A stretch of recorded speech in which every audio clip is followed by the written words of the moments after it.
I can get you talking. Firstly, I'm a little bit daunted about all the financial jargon that was just used. I don't know most of it myself. So I'm also hoping to learn afterwards a bit more about what these things mean. Over the last 10 or 20 years of my life, I've had the opportunity of working with some of the most successful small, medium, and large businesses in South Africa. And it's been an extremely interesting ride. Specifically, where a lot of my focus has been around a very specific question. How do I remove the risk from my business? Yeah, and that is something that applies so strongly to all of us as South Africans and South African entrepreneurs. In South Africa, 86% of businesses fail in their first year. And even if you've made it past the first year, and you start thinking, boy, I'm looking pretty solid here, still 70 to 80% of businesses fail in the first 5. That's a staggering statistic. And as you guys would be able to tell us better than anyone else, surviving those first 5 years and dealing with the risks that you have to face on a daily basis is quite a tough task. It's quite a hard thing to deal with. And it's not just to the small businesses that these challenges apply. I remember many years ago, I was working for Deloitte, and we were dealing with the JSE top 20 companies, the owners and the senior directors and the founders of these businesses. And there was one particular instance where I was sitting with one of the founders of a company called Dimension Data then. This was the late 90s, 2000s, when the IT boom was a really big thing. In fact, Dimension Data briefly was the biggest listed company on the JSE. The shares were trading at 75 Rand. And I was sitting down with one of the founders of the business, and he was worth about 200 or 300 million Rand at the time, which is, I know, not as much as some of the people in this room make, but still a significant sum, certainly in my world. And we sat down and spoke about his investment strategy, and his comments to me were very simple. Why on earth would I put my money anywhere else but back into my business? 5 years ago, I was worth essentially nothing. Today, I'm worth 200 million Rand. There can be no better investment. A year later, the share price had fallen from 75 Rand to 7 Rand 50. His 200 million Rand was worth 20 million Rand, and a year later, it had fallen to 3 Rand 75, it was worth 10. Which is a problem, because he got married for a 4th time, and he bought a 30 million Rand home in Sandhurst that he was still paying off.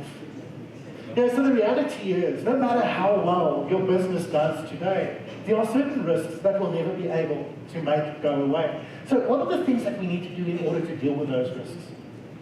Well, in my experience, one of the big challenges that entrepreneurs or small businesses face is the fact that many of us fail to evolve our thinking, grow our thinking as our businesses grow. In the first few years growing a business is particularly tough. We sink our hearts, our souls, our minds, particularly all our energy and definitely all our money into this thing to make it work. It's a massive sacrifice and there's a massive risk. And if we survive, if we're part of that top 14% that survive the first year, hopefully eventually we get to a point where we actually start making some money out of this thing. And then it becomes fun. And being entrepreneurs and business owners, we can make quite a significant sum of money out of this thing if it starts working well for us.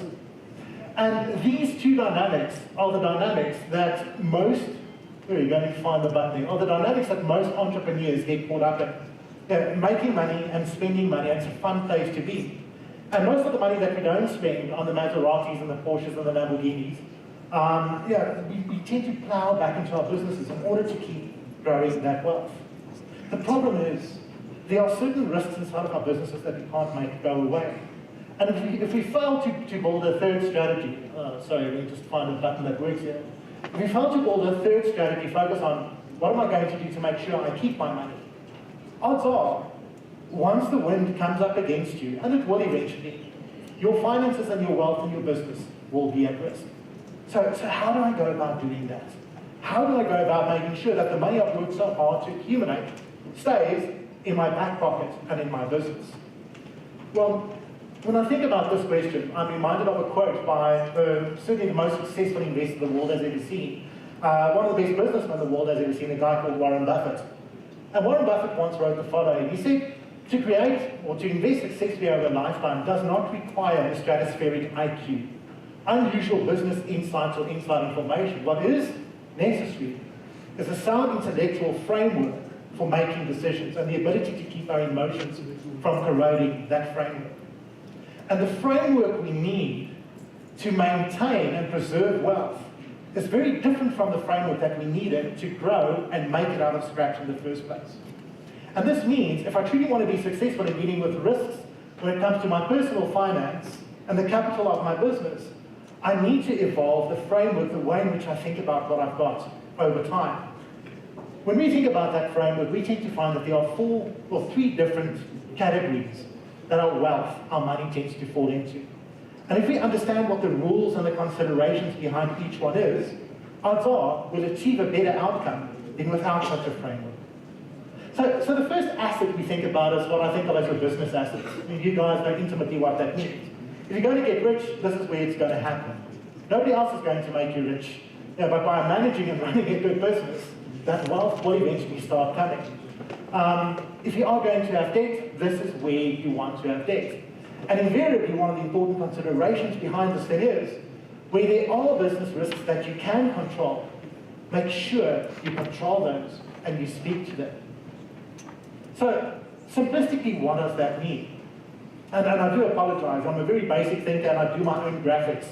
So this doesn't actually run, but it kind of makes sense to me. Now, I'll talk you through what business risk means and what we can control in my book. If we look at a capital in the business, at the money in the business, it's a little bit like a water tank. The water we see over there is the money as it starts accumulating over time. If I want to be financially sound in my business, I've got to fill this tank up. I've got to get all the money in there that I need in order to sustain myself over time. And if I'm going to do that, essentially I need to be good at doing 2 things. Firstly, at securing the inflows into the tank, making sure that I get as much money into this thing as I can. And secondly, limiting my outflows, making sure that I don't spend more money out of this thing than I actually do. And although we can't bring you clients, what we can do is work with you to make sure that they pay you. And simple solutions like credit guarantee. I think practically of my life, we ran a corporate catering business for many years. And one of the banes of her existence were these big corporate clients that paid over 60 or 90 or 180 days. And those things kill you. I see a couple of people nodding in the room who've had that experience. Isn't it horrible to wait for 180 days and then they don't pay? That kind of kills you. But you can insure against that.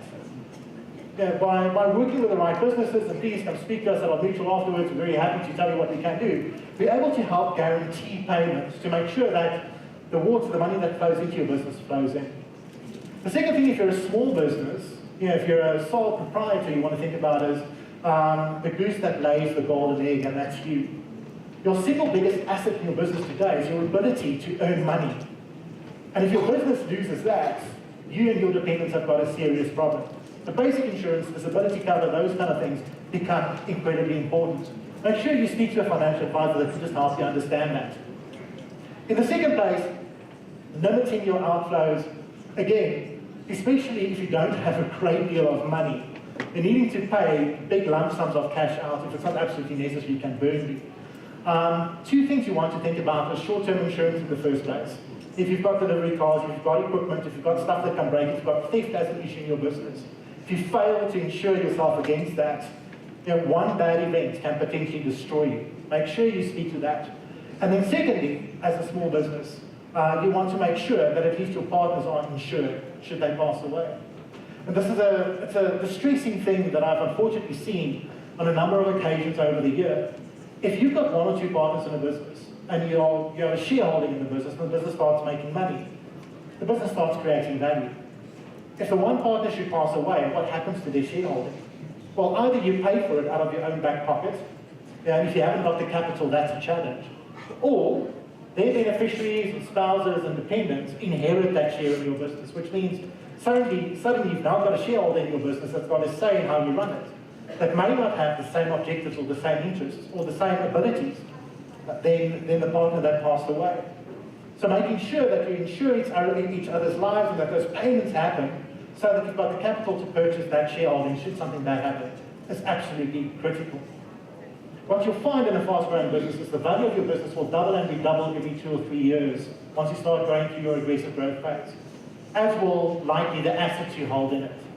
So make sure that you continue addressing these risks. and you'll at least be in a good position to fill your tank without needing to take more out of it than you need to.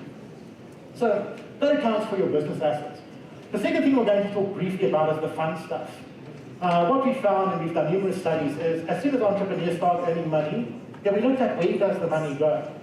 And essentially, sure, a great deal of it continues going back into the business, but the one thing that really starts ticking up for entrepreneurs is lifestyle assets. Sort of the fancy cars, the bigger houses, the third or the fourth spouse, depending on where your interest may lie. And I've seen many a good businessman over time be destroyed by the financial appetite of their lifestyle. The challenge is this: once you start making money, once the banks can see a revenue stream, they will fall over themselves to offer you debt and facilities for bigger homes, bigger cars, bigger toys.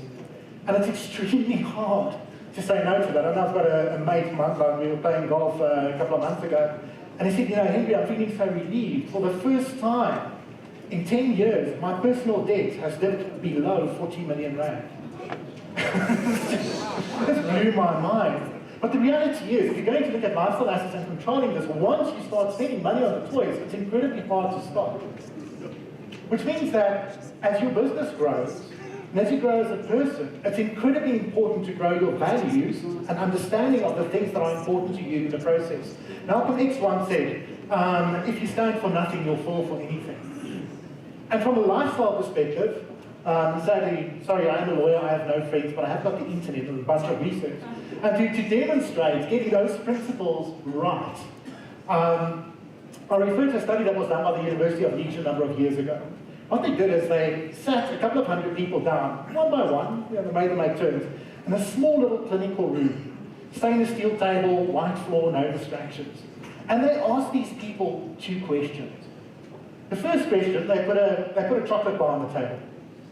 Now, if you're anything like I am, you can see I like my chocolate. And they asked people the first question, on a scale of 0 to 10, how happy would this chocolate bar make you?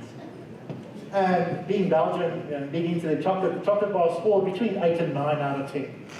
What they then did is they took the chocolate bar off the table, and they rolled a trolley into the room, and on the trolley was €1 million in cash. So that's 15 million rand in cold, hard currency. And people could pick up the money, they could smell it, they could listen, write it through the notes, listen to the sound, do whatever, I don't know, do with so much money. They could look at this, sadly they had to give it back eventually. And once they gave the money back, they took it out of the room and they proceeded to ask people the second question, which was putting the same chocolate bar back on the table and asking participants on a scale of 0 to 10, how happy would this chocolate bar make you? What happened? Well, the chocolate bar came out at like 2.3 out of 10. It's the same chocolate bar. So something in behavioural finance that's referred to as the hedonic treadmill. Buying stuff does make us happy, but it's a very short-lived happiness because the stuff that we have got, how happy it makes us, is a factor of what else we could be buying and what else is out there. And for entrepreneurs, as you start making money, the default is to start buying stuff. And to maintain the high and the reward, you have to keep buying bigger stuff and fancier stuff in order to maintain your happiness. Bad idea. Studies have shown that, and if you stop buying it, you start feeling more depressed. That's why they call it a treadmill. You buy, but your happiness stays in the same place.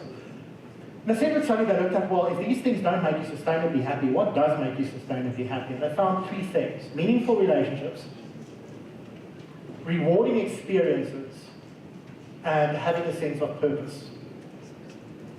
Those are the things that will make you sustainably happy over time, and by the way, they're much cheaper.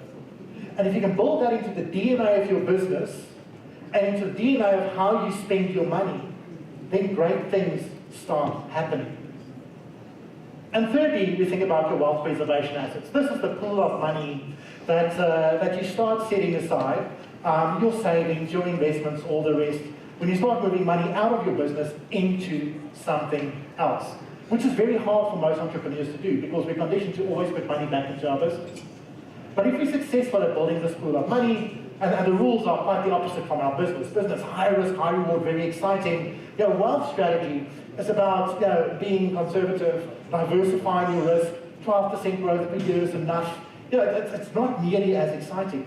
But if you do this successfully and if you accumulate enough, you'll ultimately be able, oh, there we go, you'll ultimately be able, I'm getting to that picture, it's my favorite one, to sustain your lifestyle without needing to depend on your business. And ultimately, if you're going to survive and thrive financially and personally, what you have to do over time is divorce your financial risk from your business as soon as possible. And if you start doing that by taking small steps today, it's going to be much easier than needing to take big steps tomorrow. Because one of the risks that I find with a lot of entrepreneurs is they say, well, I'll start doing this later. And the market turns or the environment turns against them before later comes. And if you're not sure how to do that and how to go about that, speak to the guys at the Mutual Stand. That's sort of what we do. Specifically around these assets, one thing for us to be aware of is something in behavioural finance that's called distractive risk. I'm not sure if this picture is offensive. I was asking this of our marketing guys before, and if it is, please accept my apologies. That's not the intention. Distractive risk is, we get distracted by something else, and we tend to forget about the plans that we have in place. And what we find with entrepreneurs is, even if you're good at divorcing your risk and starting to build a wealth strategy, because that will never grow as fast as your business, it's very easy for business owners to turn around and say, well, I can get more growth there, let me rather move my money across, without realizing that they're reintroducing all the risk that they're actually trying to get away from. So, I think in summary, if I am going to do something as a small business owner, to evolve past the point of just surviving and thriving and dealing with my risk intelligently, there are three things I want to do. Know what your risks are, what the risks are that you can control, and protect yourself against them.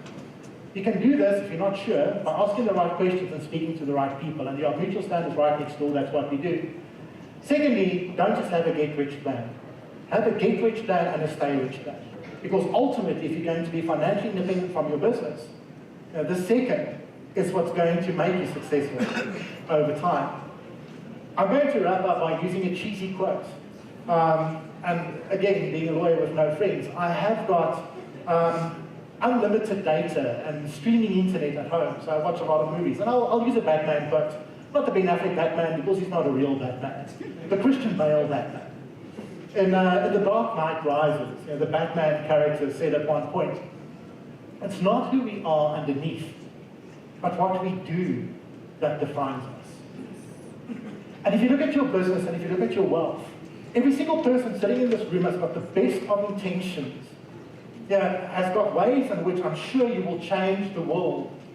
But if you fail to do the right things to protect your risks in terms of getting there, the world will never get to see your light shine. And that's me. Thank you very much.